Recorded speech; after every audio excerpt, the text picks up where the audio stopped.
Stand at the Golden Gate today, and you can still trace the grooves where Roman triumph chariots once rolled through marble arches. Modern Istanbul sprawls across 15 million souls, straddling two continents in chaotic vitality. But rewind 570 years, and you would have found a city of 40,000 clinging to walls built for 500,000, watching the Ottoman tide rise. Plague, siege, prophecy, collapse. Using cutting-edge AI reconstruction, we are about to walk you through every district of Constantinople in the 1400s, from the imperial palace to the moment the walls finally broke. We begin our walk at the western land walls in the year 1420. The Theodosian walls rise before us, triple-layered fortifications built by Emperor Theodosius II in 413 AD. For 1,000 years, these ramparts have turned back Avars, Arabs, Bulgars, and Crusaders. The outer wall stands 20 feet high. Behind it, a 60-foot terrace. Then the inner wall, 40 feet of limestone and brick, studded with 96 towers stretching 4 miles from the Sea of Marmara to the Golden Horn. The Golden Gate itself, a triumphal arch of white marble, stands sealed now. It has not opened for a Roman triumph in 3 centuries. Byzantine prophecy claims the gate will open only twice more, once when the empire reconquers its lost lands, and once when the Antichrist enters the city. Guards on the walls scan the horizon nervously. 20 miles west, Sultan Murad II's armies have ravaged Thrace. The countryside is empty. Refugees cluster in tent cities along the inner terrace, burning furniture for warmth, because the forests beyond the walls belong to the Turks now. We walk east along the Maze, the great central avenue paved with marble slabs. In Constantine's day, this street thronged with senators, merchants from Antioch, silk traders from China. In 1420, weeds push through the paving stones. Shops stand shuttered. The city that once held 500,000 now holds 40,000, and most crowd the harbours and the palace quarter, leaving vast neighbourhoods to stray dogs and looters. We reach the Forum of Constantine, a circular plaza dominated by the Column of Constantine, called the Burnt Column after a fire scarred its stones in 1106. Atop the 100-foot porphyry pillar, a statue of Apollo once wore Constantine's face. Lightning struck it in 1106. Now a simple cross tops the column.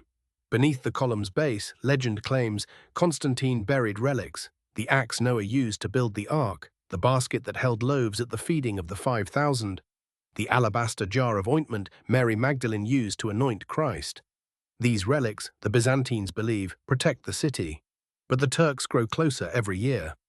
In 1422, Sultan Murad II will besiege these very walls for 2 months before withdrawing. The reprieve is temporary. Everyone knows it. We descend toward the Golden Horn and enter the heart of the city. Hagia Sophia rises before us, Justinian's impossible dome seemingly suspended from heaven by golden chains. Completed in 537 AD, the cathedral stretches over 77,000 square feet. The dome crowns the nave at 180 feet above the marble floor. 40 arched windows circle the dome's base, and when sunlight streams through at dawn, the entire interior glows amber and gold. Pilgrims claim you can feel the presence of God pressing down like a physical weight. Inside, mosaics glitter in candlelight. Christ Pantocrator stares from the apse, his right hand raised in blessing, his left holding the Gospels.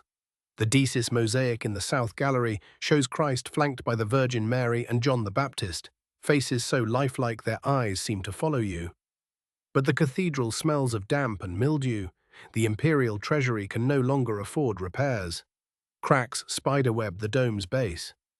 In 1346, an earthquake damaged the eastern arch. Timber scaffolding props it up still, 80 years later. We exit Hagia Sophia and approach the great palace of Constantinople, sprawling across terraced gardens down to the Bucalean harbour on the Sea of Marmara. This palace complex once covered 400,000 square yards, with throne rooms, bathhouses, chapels, barracks, polo fields, menageries housing lions and leopards. Now most of it stands abandoned. Emperor John VIII Palaiologos, reigning since 1425, occupies a handful of rooms in the Blakanai Palace near the land walls. The great palace's bronze doors hang crooked, marble columns lie toppled in the gardens, half buried in mud. Goats graze in courtyards where emperors once received Persian ambassadors. We walk north along the Golden Horn, Constantinople's deep-water harbour, a 7-mile inlet separating the city from Galata on the opposite shore. A massive chain, forged in the 8th century, stretches across the harbour mouth, raised and lowered by a giant windlass. No enemy fleet has ever breached it. Along the docks, Venetian and Genoese merchant galleys unload grain from the Black Sea, silk from Trebizond, slaves from the Caucasus. These Italian traders are the city's economic lifeblood now. The Byzantine navy has dwindled to 7 decrepit warships. Across the Golden Horn, the Genoese colony of Galata rises behind its own walls, granted by treaty in 1267. The Galata Tower, a 9-story stone cylinder, dominates the skyline. Genoese archers can shoot down into the Golden Horn from its summit. Some Byzantines mutter that Galata is a dagger pointed at the city's throat. Relations are tense. In 1348, Genoese merchants refused to let Byzantine plague victims shelter in Galata and threw bodies into the harbour. But Constantinople needs Genoa's ships. The empire's borders have shrunk to the city itself, a few Aegean islands, and a strip of the Peloponnese around Mistras. Everything else, Anatolia, Thrace, the Balkans, belongs to the Ottomans, or the Serbs, or the Bulgarians. The city survives on Italian loans and the Sultan's forbearance. It is a humiliating vassalage. Emperor John VIII pays tribute to Sultan Murad II, addresses him as father, and sends Byzantine troops to fight in Ottoman campaigns. We climb toward the interior districts, away from the harbours. Here the depopulation is staggering. Entire neighbourhoods stand empty. The Constantinopolitan aristocracy once built their mansions here, towering 5-story complexes with private chapels, mosaic floors, frescoed walls. Now only the monasteries remain inhabited. The Chora Monastery, near the Blachernay Palace, houses the most exquisite mosaics in Christendom, a 14th-century renovation funded by Theodore Metakaites. In the narthex, a mosaic shows Christ pulling Adam from his tomb, trampling the gates of hell. The vividness is shocking. Adam's face shows a mixture of terror and hope. In the Paraklesion, frescoes of the Last Judgment cover every surface. Angels rolling up the sky like a scroll, the damned tumbling into rivers of fire, the Virgin enthroned in paradise. Monks chant the liturgy here 7 times a day, praying for deliverance.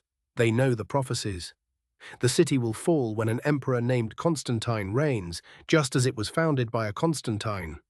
Emperor Constantine XI will take the throne in 1449. Beyond the monasteries, we walk through districts empty as a plague town. Weeds choke the streets, houses sag inward, roofs collapsed, stray dogs slink through doorways. At night, looters creep in to pry up marble floors and strip lead from the roofs. No one stops them. There are not enough people left to guard empty houses. In 1451, 19-year-old Mehmed II becomes Sultan of the Ottoman Empire for the 2nd time. His obsession is Constantinople. He begins construction of Rumeli Hisara, a fortress on the European shore of the Bosporus, directly across from the older Anadolu Hisara on the Asian side. The 2 fortresses create a stranglehold. Any ship attempting to reach Constantinople must pass within cannon range. Byzantine ambassadors protest. Mehmed has them executed. In August 1452, a Venetian ship tries to run the strait. Ottoman cannons, designed by the Hungarian engineer Orban, tear the ship apart. Survivors are beheaded on the shore. Constantinople is now under total blockade.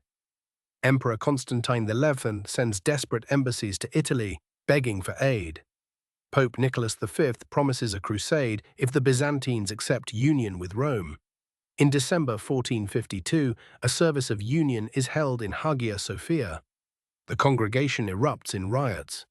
Orthodox monks call the union a betrayal worse than Turkish conquest.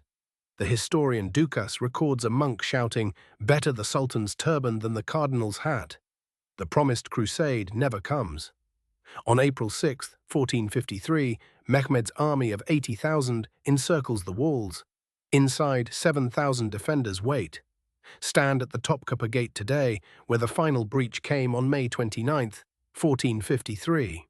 The walls still stand, tourists posing for photographs against limestone blocks quarried 1500 years ago.